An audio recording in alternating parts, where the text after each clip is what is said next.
Assalamualaikum warahmatullahi wabarakatuh. Halo teman-teman semua, semoga kita senantiasa diberikan kesehatan dan kekuatan ya di dalam bulan Ramadan ini. Bulan yang penuh berkah, bulan yang penuh barokah, bulan yang terdapat banyak syahrul, ya enggak Kak? Ya, betul sekali. Syahrul Ramadan, syahrul ibadah, syahrul qiyam dan teman-temannya syahrul gitu ya. Syahrul Quran juga. Iya gitu. Oke, alhamdulillah di podcastnya Syarofah yang ketiga ya teman-teman ya. Syarofah bisa mengundang tamu yang luar biasa nih teman-teman. Nah, kita bakalan bahas tentang apa sih? Pasti kalian penasaran nih. Nah, sebelum kita bahas, kita kenalan dulu nih sama tamu yang udah Syarofah undang. Silahkan Mbak Kori bisa memperkenalkan diri terlebih dahulu. Ya, halo Kak Syarofah. Halo Kak Kori. Tentunya Kak Syarofah sudah kenal ya dengan saya, Iya, tapi pasti teman-teman belum mengenal siapa saya. Iya, betul. Perkenalkan, nama saya Sayyidah Abqoriyah Fairuz. Kalau di sini biasa dipanggil Kori. Saya sendiri tinggalnya tuh di Demak dan kebetulan sekarang berdomisili di Pondok Nurul Madani. Oh, kita satu pondok ternyata ya. Ketahuan deh. Aduh. Oke teman-teman, kalian pasti penasaran nih kita mau bahas apa sih tentang Wah, apa ya? sih? Oke, karena kita lagi berada di bulan Ramadan nih ya teman-teman. Pastinya kita bakal bahas tentang Islam. Waduh, Islam tentang apa ya? Oke, dan diantaranya di bulan Ramadan itu Syahrul apa Mbak? Syahrul Quran, di mana diturunkannya Al-Quran di bulan tersebut. Nah, Syarofah sama Mbak Kori ini bakalan bahas tentang Al-Quran. Nah, alhamdulillahnya Mbak Kori itu salah satu hafizah di Pondok Pesantren Nurul Madani. Nah, kita bahas. Ya, beruntung banget, saya merasa beruntung banget bisa ketemu sama Mbak Kori, seorang hafizah, dan saya itu jujur bingung gimana ya cara ngafalinnya, banyak banget. Gimana ya? Kita bakalan bahas tentang itu. Oke. Mungkin pertama gimana sih mungkin keluarganya menerapkan sampai bisa Mbak Kori seperti itu? Maksudnya dipondokkan sampai menjadi hafizah gitu loh Mbak, atau ada motivasi tersendiri gitu, pengen dari kecil pengen jadi hafizah atau gimana Mbak? Monggo diceritakan. Awal mulanya gimana ya Kak ya? Ini nanya di balik nanya. Gimana ya? Kebetulan nih, alhamdulillah saya berada di lingkungan yang mendukung saya untuk menghafal Al-Quran. Dan dari kecil juga saya dididik sama orang tua, terlebih dari ibu saya ya. Itu tuh dari kecil udah disuruh menghafalin Quran gitu. Dari umur SD waktu itu tuh berawal dari juz amma kan ya, biasanya emang juz amma, terus sampai naik juz 1. Habis itu saya sempat berhenti ngafalin waktu lulus MI. Waktu MI itu kan dari kelas 3 ya, dari kelas 3 ke kelas 5 itu tuh saya sempat malu aslinya. Kenapa malu? Malu banget, soalnya tuh sama guru-guru kan kebetulan saya punya partner kan. Kebetulan tuh teman-teman sebaya kan pada ngafalin semua gitu waktu sekolah MI. Nah, mereka tuh udah ngafalin sampai juz 4, juz 5 kayak gitu. Nah, sedangkan saya tuh stuck aja gitu di juz 1 terus. Kan malu ya kalau ditanya sama guru. Mbak Kori udah sampai juz berapa nih gitu. Dan aku tuh cuman bisa senyum aja kayak gitu, nggak bisa ngejawab. Soalnya kan malu ya. Dari kelas 3 sampai kelas 6 tuh masih juz 1 gitu. Terus sampai lulus MI, karena keinginan aku kan mondok, tapi sama orang tua tuh nggak dipenuhi karena ada alasan tertentu lah. Mereka belum bisa gitu melepas aku. Akhirnya kan Anak tersayang. bisa dibilang gitu kayaknya ya. Terus akhirnya aku ngambek, ceritanya tuh ngambek gak mau nerusin ngafalin gitu. Terus gimana itu? Habis itu setelah lulus MTS kan dari orang tua itu ya nawarin, kamu mau sekolah sambil ngafalin sambil mondok atau gimana kayak gitu. Nah, sedangkan waktu itu tuh nggak tahu kenapa saya tuh kayak orangnya males banget gitu ya kalau berurusan sama sekolah kayak gitu. Terus saya mikirnya juga, kayaknya nggak sanggup deh kalau ambil dua-duanya gitu. Akhirnya ngambillah aku ke pondok doang itu tuh di Kudus. Berapa tahun itu Kak? Kalau berapa tahunnya jangan ditanya. Yang penting istiqomah gitu. Tahun lah pastinya. Soalnya di sana nggak bisa proses cepet tuh, nggak bisa. Dari gurunya emang nggak suka gitu kalau ada yang khatam cepet. Itu namanya pondok apa Kak? Pondok Dar Al Furqon. Akhirnya kan mondok di Kudus tuh, ya udahlah. Nggak tahu, pokoknya awal mondok itu tuh udah punya keyakinan aja gitu kalau nanti itu bakal khatam, dan alhamdulillahnya tercapai. Kalau boleh tahu khatamnya itu kapan Kak? Aku khatam tuh tahun berapanya tuh lupa ya, tapi kalau untuk haflahnya tuh 2018. Kan kebetulan waktu haflah tuh sebenarnya nggak tahun itu, udah sebelumnya tuh udah khatam. Tapi kan karena yang lain tuh belum khatam, jadi nunggu temennya gitu. Biar barengan gitu ya? Iya, nunggu temen yang lain kayak gitu. Biar sama-sama dipikul biayanya. Kalau sendiri kan juga banyak gitu ya. Terus mungkin pas saat ngafalin ada nggak sih rasa capek ini itu nggak sih? Ya pasti ada lah. Itu gimana cara ngatasinnya ini buat tips dan trik buat teman-teman yang mau ngapalin, pastinya banyak. Wow, kalau itu sendiri sih yang pertama pastinya harus dipaksa. Kalau nggak dipaksa ya gimana ya? Terpaksa kemudian terbiasa. Ya, terpaksa akhirnya terbiasa. Terus kalau yang kedua tuh mencoba mencintai dengan apa yang kita lakukan kayak gitu. Kalau orang ngafalin kalau bisa ya suaranya enak gitu ya. Soalnya kalau dengar suaranya enak kan ngaji jadi enak juga. Iya betul. Kalau aku itu sih. Terus ngelihat teman-teman yang di sekitar itu pada semangat, akhirnya kan juga ikut semangat. Pokoknya kumpul sama orang-orang yang fastabiqul khairat lah, berlomba-lomba dalam kebaikan. Jadi malu, jadi pengen aduh gimana ini.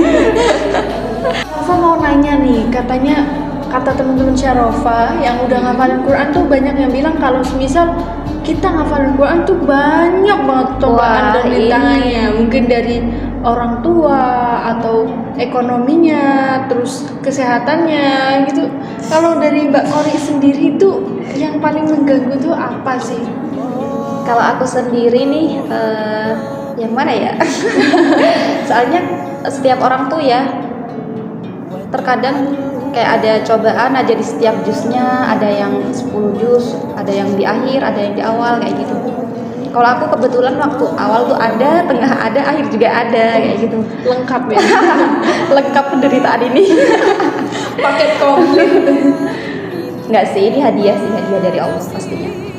Waktu awalan tuh kebetulan ya waktu masuk pondok kan aku sakit dan waktu diperiksa ke dokter tuh ternyata divonis tumor di ketiak kan waktu itu. Tapi alhamdulillahnya tuh ya udah berjalan gitu aja. Sembuh gitu ya. Sembuh alhamdulillahnya, kan dibawa berobat tradisional waktu itu. Tantangannya itu sangat berat ya, apalagi penyakit gitu ya Kak ya. Dan berat banget. Selain rintangan itu ada lagi nggak sih? Tentunya ada. Selain tadi tuh kebetulan saya tuh diuji dengan kehilangan teman, terus kehilangan orang tua juga waktu itu. Kebetulan ayah saya meninggal. Itu paling berat sih waktu kehilangan orang tua. Soalnya itu tuh kan udah di akhir perjalanan ya, di akhir perjalanan menghafalkan. Terus waktu itu tuh saya lagi proses tirakat lah ibaratnya ya, riyadohan. Itu programnya orang ngafalin, kalau udah hafal tuh biasanya riyadohan. Nah waktu riyadohan kebetulan dapat 3 hari, ternyata orang tua diambil sama Allah.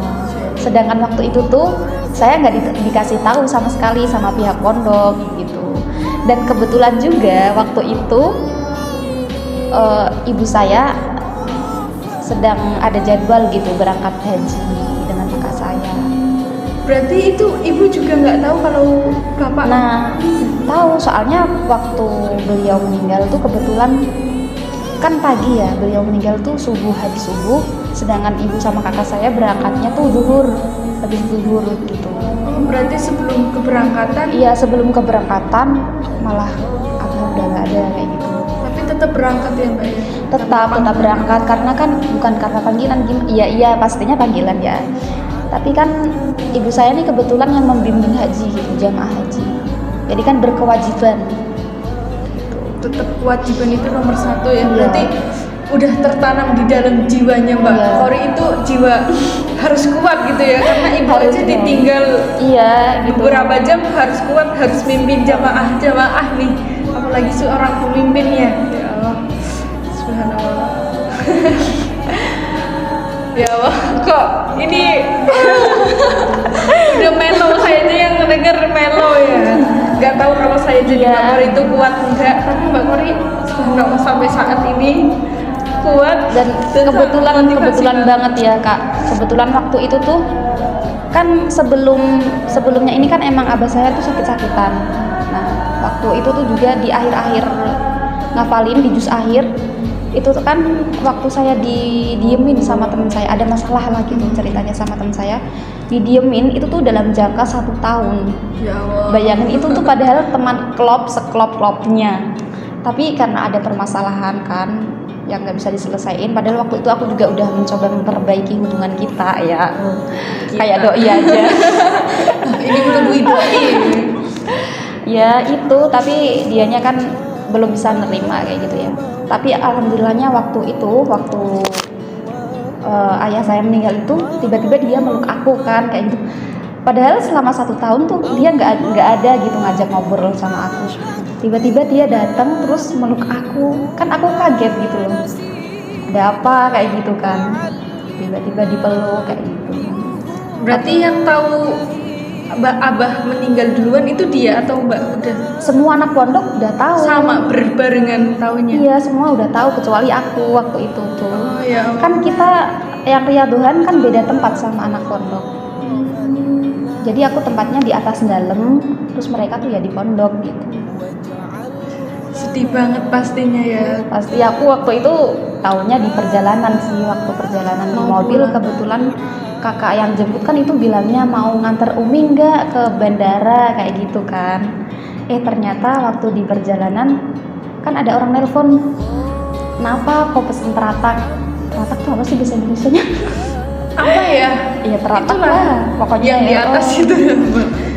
kenapa kok pesen teratak kayak gitu kan. Terus dianya nyeplos dong. Ini itu apa Pak Le meninggal gitu, Pak Le Umar meninggal. Udahlah ketika itu langsung jatuhlah semua air mataku. Ya Allah. Tapi sempet nggak sih lihat apa Abah terakhir kali Ya pas pastinya udah meninggal? sempet pastinya. Soalnya emang itu dimakamkan menunggu semua keluarga kumpul kayak gitu. Ya dengan tantangan, cobaan yang sangat ya Allah. Ini aku aja ini mau nangis ini. Kenapa mungkin bisa sampai sekarang itu masih menghafalin, masih istiqomah, deres dan lain sebagainya Mbak? Apa sih yang membuat motivasi dan jadi pacuan di hati? Aku harus bisa gitu. Ya.